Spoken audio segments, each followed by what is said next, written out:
Ladies and gentlemen, my name is TotalBiscuit. I'm here to ask and answer one simple question. WTF is Evopollution. This time around, it is a really simple question with a really simple answer because it's a really simple game. This is supposedly a business strategy title developed by a company called Atapki. I believe it might be a one-man indie development. And it is a business management game, but it really isn't. I mean, it claims to be a business strategy game, but there isn't actual business involved in this in any way. The point of the game is to make $1 million. And that's it. Once you make $1 million, you win. As you can see, this is the only help the game gives you.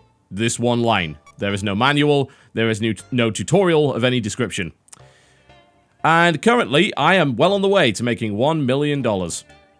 How? I covered the entire map in solar panels and built power storage, which makes money depending on how many solar panels you have, regardless of whether or not the solar panels are actually working. They only operate in the sunlight. And that is it. I started this game about an hour ago, and then I went to take a shower. Left it on, came back, built a bunch more stuff, and then I decided, you know what, it's time for lunch. Went downstairs, made myself a sandwich. It was salami. It was quite tasty. I do like myself some German-style salami. It's very good. Not a big fan of the Danish salami, though. Or, in fact, Italian. Way too fatty. Much prefer the German style. Came back. Oh, I've got more money. Did anything happen while I was gone? No, because it never, ever, ever, ever, ever does. Unless you actually pollute the world in some way. So the point of Evopollution seems to be to balance the idea of using environmentally friendly power with environmentally unfriendly power, and environmentally unfriendly power makes money faster, but ultimately it will cause pollution. How do you deal with pollution? Well, you can put pavement down, which halts the spread of oil, and you can plant trees, which is about it. And if there's too much pollution, suddenly you are attacked by giant worms, meteors, and lightning storms. Not exactly what I'd call a realistic portrayal of pollution economics or anything along those lines, but I don't think this game was aiming for that. The 8-bit style graphics are kind of curious. It does, of course, remind me of... Is it 8-bit? I mean, it definitely looks 8-bit. It's 8-bit/16-bit-esque. Hard to tell which, but definitely reminds me of more of a 16-bit title like the original SimCity on Super Nintendo. But it doesn't have anything going on. Nothing happens. Usually with a strategy game, what you'd have is a set of mechanics which are designed to create a challenge in some way. And a lot of these management games are designed around the idea of balance. You have to balance your income with the damage you are doing. You have to mitigate that damage in some way. The problem is, this game has a perfectly viable option of winning without any damage ever happening to you, and that's build the solar plants, or the wind turbines, or the solar farms, then combo them with power storage, and nothing happens then, because you've done the friendly thing. The map doesn't really have much going for it either. There are 5 different areas, which all supposedly have greater or lesser difficulty, and they're just these very small areas. They don't have mini-maps or anything like that. I suppose the map's too small to even justify having a mini-map. And they've got randomly placed rocks and trees, which you can't bulldoze, by the way. And then there's grass, which you can bulldoze.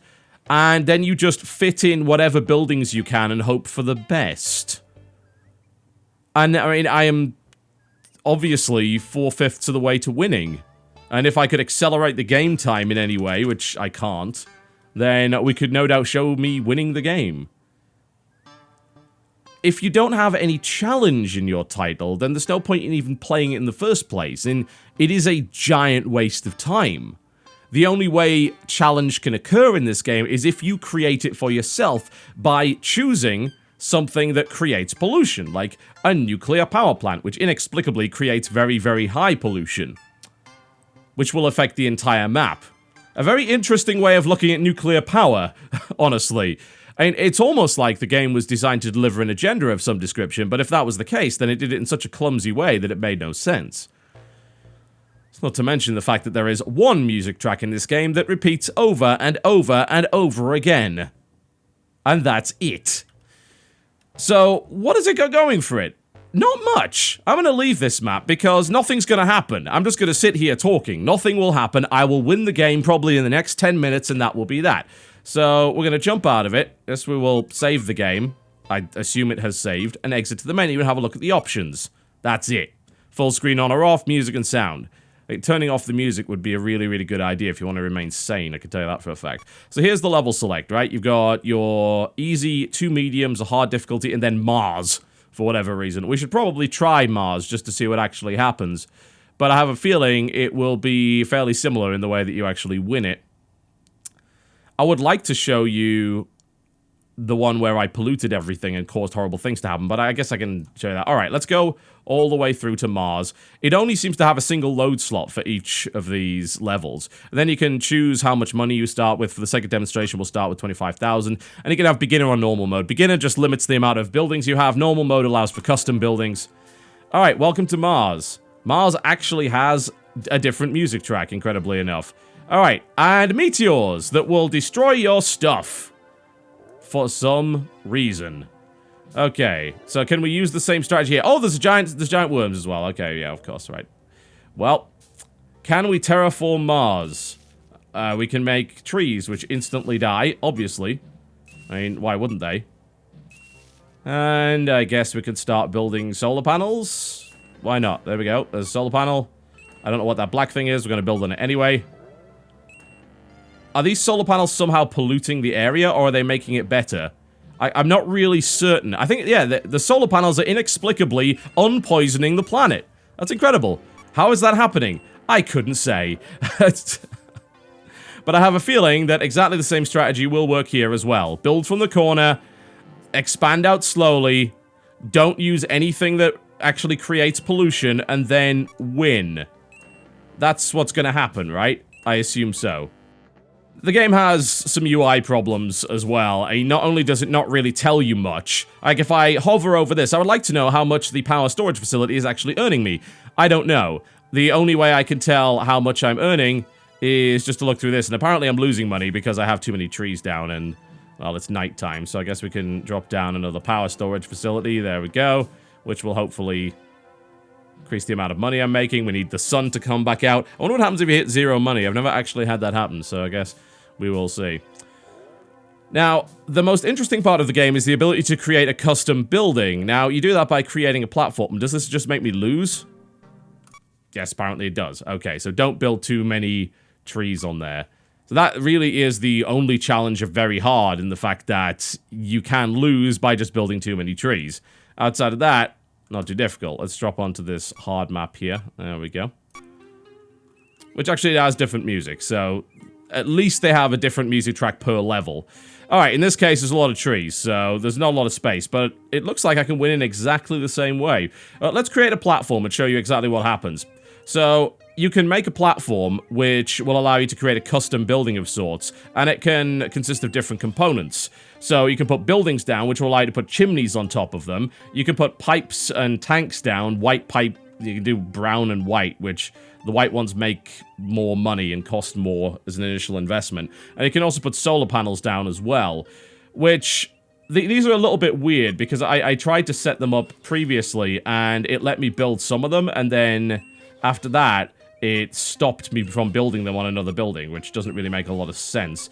So if we built another large building right here, let's see if it actually works this time. It actually is working this time. Now, a UI problem with the platform building is that you can drag the platform out by holding down the button, but you can't drag out things like tanks or solar panels. So you have to individually go and click over and over and over again, and the game doesn't appear to actually have... And now it stopped me from building the solar panels for some reason, and it doesn't tell me why. I just do not understand that in any way. I can't build chimneys here either. Why? I have no idea. The game doesn't explain it, so... But you can't drag that stuff out, so it becomes rather annoying to actually set anything like this up. And ultimately, there's really no point, because as I've demonstrated previously, you can win the game by just building solar panels or wind turbines and power storage. It's really that simple. Just fit it in wherever you can. It causes no environmental damage whatsoever. So there is zero risk of anything bad happening to you, unless you're on Mars and put yourself into debt, as I demonstrated earlier. The game presents no challenge whatsoever, and really, let's be frank, the only reason I screwed up is because I wasn't paying attention.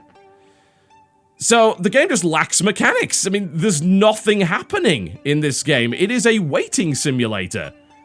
Once you put this stuff down, you wait for more money, then you build more stuff, you fill up the entire level, and that's it. And then you eventually hit 1 million. For whatever reason. As long as you're in profit and not losing it, which on this map is fine, because as long as I don't plant any trees, which actually have weekly cost, for some reason, I will never get into debt. It's impossible. The only way you can lose is by making yourself lose. Which is frankly ridiculous. So this game has very little going for it. It doesn't give you information, which is irritating. You know, hovering over stuff like this should tell me how much money this is making me. I just have to do the maths in my head by hovering over this, which is, quite frankly, a silly way of doing things. It uses a bunch of relative terms like low, medium, high, and very high, and very, very high. I don't know what that means. And then it uses something like purification medium. How many trees do I need to purify a specific area of the map if I pollute it too much? I have no idea because the game never tells you that. And the custom buildings serve no practical purpose as far as I'm concerned. The only challenge you will get from this game is if you create it yourself, and frankly that is not good enough. There doesn't appear to be a leaderboard of any description, there doesn't appear to be any reason to actually try and finish the game quickly. I think if there was a clock put on it in some way, then the game would become a little bit more interesting, because you'd kind of be forced to use the higher polluting stuff in order to make more money, then you'd have to deal with that. It reminds me of an incredibly simplistic version of a game that came out a long time ago called Global Effect, which was kind of great, actually. It was a strategy game that involved a lot of interesting pollution-based mechanics, as well as making money and also dealing with other nations and warfare and nuclear stuff. It was good for the time, but it's also like 20 years old. And Evopollution doesn't have any of that. And it's like the basic framework of the game, but they forgot to put the rest of the game into it. I just do not know what the point is. Okay, reach 1 million. Right, I mean, I could leave right now, come back in 3 hours, and I would have reached 1 million and won. And I did nothing for it. So, ultimately, Evopollution is a time waster in the most egregious way possible. It has no real strategy involved in it whatsoever, and any of the obstacles you will encounter exist solely because you put them there, unless you are playing on the Mars level, where there are actually hazards going on. But those hazards, as far as I can tell, will not spawn as long as you have fixed the area in which you're building. So if you slowly build out from the corner, you don't overbuild your trees, make sure you don't end up in debt, and then you win. And that's that. Yeah. This is not worth your time. This is the kind of thing that would be useful, I think, as a student project, as a flash game. Just like, hey, you know, here's a good starting point. But when you're charging money for this, even if it is $5, you've got to have actual base mechanics in your game to create challenge. That's the point of a strategy game. When there is no strategy, or more to the point, when there is one strategy that wins with 100% efficiency and has no risk attached to it at all, then you have failed to create a strategy game. This game needs a huge injection of content, mechanics, and challenge to make it worthy of your time. And as it stands, it doesn't have any of that. And that's a real shame. Because again, great concept. Could have worked very well. Has worked well in games in the past. I like the idea of pollution being a theme of a game like this and having to manage the risk-reward, but since you can win the game without doing any of that, there's no reason to even take those risks. So, that's that. Evopollution, ladies and gentlemen. Available for $5 or your regional equivalent on Steam. It lacks really the semblance of a game, unfortunately. There's very little that this game has going for it. I'll see you next time.